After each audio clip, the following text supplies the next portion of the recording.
Breaking into Susan's report to give you breaking news from New York City, where two planes, have hit both towers of the World Trade Center in Lower Manhattan, the upper floors of the World Trade Center, 110 stories high, each tower.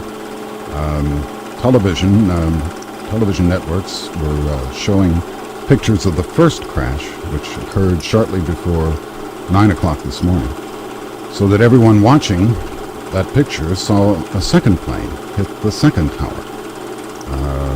Moments after, maybe 5 or 10 minutes past 9 o'clock. What we have now is that the Associated Press is saying that the FBI is investigating reports of a possible hijacking. If that's not the case, then the other scenario that's being sort of discussed is that the radar systems at one of the 3 airports in the area has gone horribly, horribly awry. Today we've had a national tragedy. 2 airplanes have crashed into the World Trade Center in an apparent terrorist attack on our country. I have spoken to the Vice President, to the Governor of New York, to the Director of the FBI, and have ordered that the full resources of the federal government go to help the victims and their families, and to conduct a full-scale investigation to hunt down and to find those folks. Really, we heard we were all in the kitchen cooking, and we heard a big explosion, which almost sounded like 2 explosions actually. And we saw these big holes of flames. We saw papers flying everywhere. Maybe at least 10 stories of windows gone. We saw people falling off the building, at least a dozen, I would say 10. And then 10 minutes later, we saw another boom, like I don't know, like some kind of sound, and then a big, huge hole on the other side of the other World Trade Center. There are people at about the 85th floor and up, which is where we're estimating the first plane crashed. It's going to be a very long and sad day for a lot of people in New York. Planes crashed into the twin towers of the World Trade Center in New York this morning, about 20 to 30 minutes apart. Black smoke has been pouring out of huge holes in the upper portions of the building. There's been no immediate word on injuries. I must say it's the whole top of both buildings from 80 story up. It's just clouds and flame, and holes the size of maybe 10, 12 story high holes. Center at around 8:50 this morning. Witnesses said this first plane looked like a commercial jetliner. Shortly afterward, another plane hit the other tower, causing another massive explosion. That was apparently a smaller plane. Debris from the explosions rained down onto neighboring streets just as many people were heading to work. There's no word on whether the crashes might have been some sort of act of terrorism, but the FBI is investigating that possibility. Ordinarily, air traffic is routed well away from the towers. Are you, where are you exactly? Actually, I can't even get into New York City at this point. I'm in Atlantic Highlands, New Jersey, which is a shore town, and from my front door, I can see the World Trade Center.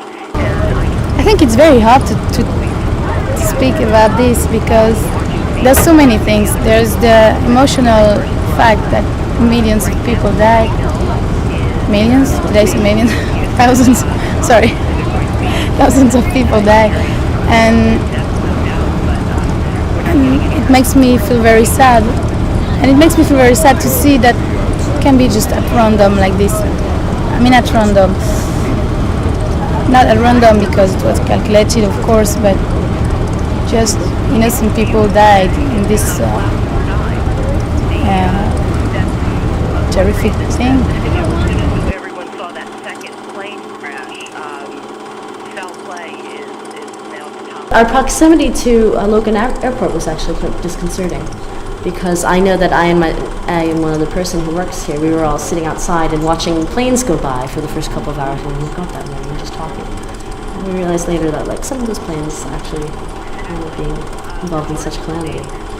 So being so close to the airport was strange, and suddenly the day got very quiet, and usually we have planes going overhead all the time. I was in Russia in the World War I.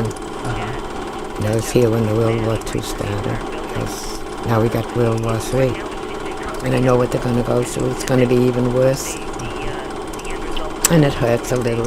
Hurts a whole lot. Not much of the debris came to the ground. A lot of it is still in the World Trade Center. No. I think we're now, like, everybody's, like, more together now that happened. Because now you see, like, in a lot of cars, now you see that flag, the United States. Like, everywhere I go is that flag. And I like it. Because now it's like everybody's more together, you know. Both towers are on fire. Smoke is going on. You can see flames. Likely to be secondary explosions. Is there anything that the fire department can do about a fire that high up? They're up 80, 90 stories. My gut feeling is no. There are no carriers that can go that high. Probably the best that can be done is something, some sort of helicopter measures, much the way they're doing with the fires in the wildfires in the mid. But beyond that, there's very little that can be done. I can only imagine how hideous it must be inside that building for the people trying to get out.